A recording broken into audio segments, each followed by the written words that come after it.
Hello नमस्ते सम्पूर्णमा जय नेपाल। र अलिकति के विषयमा मैले अलिकति कुरा गर्न चाहेँ भने जस्तो तपाईँको अहिले कानेपोखरी गाउँपालिकामा होइन यो हिजो भूतपूर्व हाम्रो चाहिँ मेयर साहब ताराबहादुर काफ्लेको पालोमा 1.5 करोड पैसा छुट्याएको थियो गाउँपालिकाको भवन निर्माणको लागि भनेर जग्गा चाहिँ तपाईँको खरिद गरेर भवन निर्माण गर्ने भनेर त्यहाँ पनि त्यत्रो घोटाला भयो। 1.5 करोड पैसा तपाईँको चाहिँ घोटाला भयो त्यहाँनिर होइन। अनि अहिले तपाईँको फेरि बुदा भइरहेछ। अब अहिले तपाईँको चाहिँ फेरि यता आएर कानेपोखरी जुन त्यो तपाईँको पोखरीको काम निर्माण भयो त्यहाँनिर 40-50 लाख कति घोटाला भयो।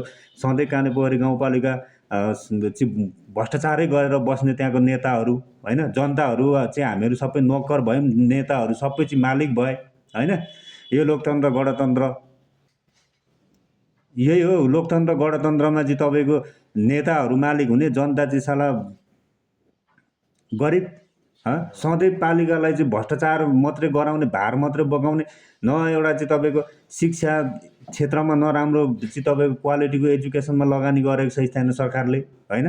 सधैँ भ्रष्टाचारै गरेर बस्ने, अनि पार्टीको चाहिँ झन्डा बोकेर हिँड्ने, झोले कार्यकर्तै बनेर हिँड्ने त्यहाँ कानेपोखरी गाउँपालिकाका हामीहरू बासिन्दाहरूले पनि बुझ्नु, जनता मालिक हो भन्ने कुराहरू नेताहरूले बुझ्नु होला। नेता मालिक होइन, नेता नोकर हो, जनता त्यहाँको मालिक हो। सधैँ पालिकालाई भ्रष्टाचारै गरेर बस्ने आज पत्री सञ्चार कहाँबाट कहाँ पुगिसक्यो, बेलबारी हेरौँ बेलबारी कहाँबाट कहाँ पुगिसक्यो भने त्यो कानेपोखरी अझै पनि हाम्रो सोच साला त्यो चाहिँ के भन्छ झोडा भनेर चिन्थ्यो हिजो पनि तपाईँको, आज पनि झोडाकै चाहिँ झोडाली नै भएर बस्ने त्यहाँनिरको हाम्रो सोचहरू त्यही बनाएर बस्ने त्यहाँको हामीहरू पब्लिकले त्यहाँको हामीहरू जनताले चाहिँ यही सोच, हामीहरू झोडाली सोचै बनाएर बस्ने, भ्रष्टाचार गर्न दिइराख्ने, पार्टीको मेरो पार्टीको फँस, नेता फँस, मेरो पार्टीको फँस भनेर यही सोच लिएर बस्ने कानेपोखरीवासीहरूले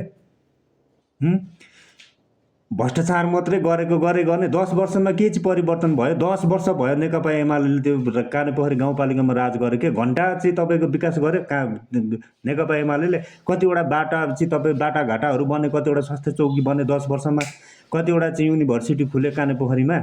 सधैँ भ्रष्टाचारै गरेर बस्ने नेताहरू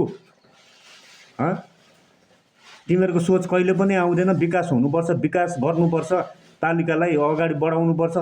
छिमेकीहरू हेरेर पनि तिमीहरूको बुद्धि चेत खुल्दैन। त्यहाँको नेता बनाउँदाहरू पत्री शनिचरे कहाँबाट कहाँ पुगिसक्यो, बेलबारी कहाँबाट कहाँ पुग्यो, तिनीहरू हेरेर पनि थाहा हुँदैन तिमीहरूलाई। सधैँ भ्रष्टाचारै गरेर बस्छौ।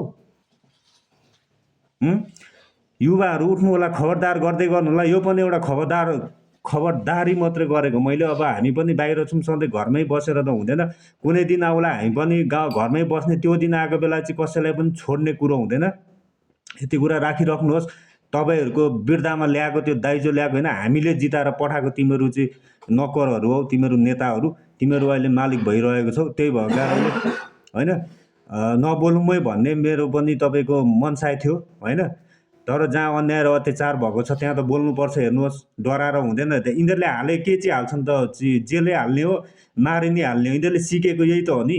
यो यिनीहरू राजनीतिक दलहरूले जसले बोल्छ, जसले आवाज उठाउँछ त्यसलाई चाहिँ जेलमा लगेर हालिहाल्नुपर्ने, गोली हानेर मार्न लगाइहाल्नुपर्ने तिमीहरूको सोच यही त हो नि तिमीहरू पार्टीहरूको। कुन चाहिँ राम्रो सोचेको छौ र? जनतालाई पेलेकै राणा शासन लगाएकै घन्टाको देशमा लोकतन्त्र गणतन्त्र आयो।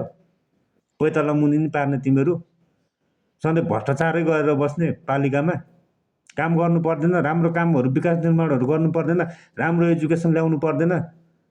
कतिवटा युनिभर्सिटी खोल्यौ 10 वर्षमा, सधैँ भ्रष्टाचारै गरेर बस्छौ भन्दै मेरो यो 2 शब्दलाई यहीँनिर मेरो विचार मनमा लागेको कुरा मात्र मैले सेयर गरेको हो होइन। कुनै नेताको चाहिँ तपाईँको नेता, कुनै कार्यकर्ता पार्टीको झोला बोकेर हिँड्नेमा चाहिँ म पनि होइन। यस मेरो मनमा लागेको विचार मात्रै सेयर गरेको। त्यही भएको कारणले सम्पूर्ण हाम्रो कानेपोखरीवासीहरू होइन अलिकति आवाज तीव्र गतिमा उठाउनु होला होइन। छोड्ने कुरा हुँदैन। यी साला यी चाहिँ भ्रष्टाचारी चिजहरूलाई चाहिँ पालिकामा जसले जसको कार्यकालमा भ्रष्टाचार गरेको यिनीहरूलाई चाहिँ जुत्ताको माला लगाएर, कालो मसो लगाएर जेल हाल्नुपर्छ भन्दै फेरि अर्को नेक्स्ट भिडियोमा भेटौँला। हस् त, सबैलाई नमस्कार, जय नेपाल है त।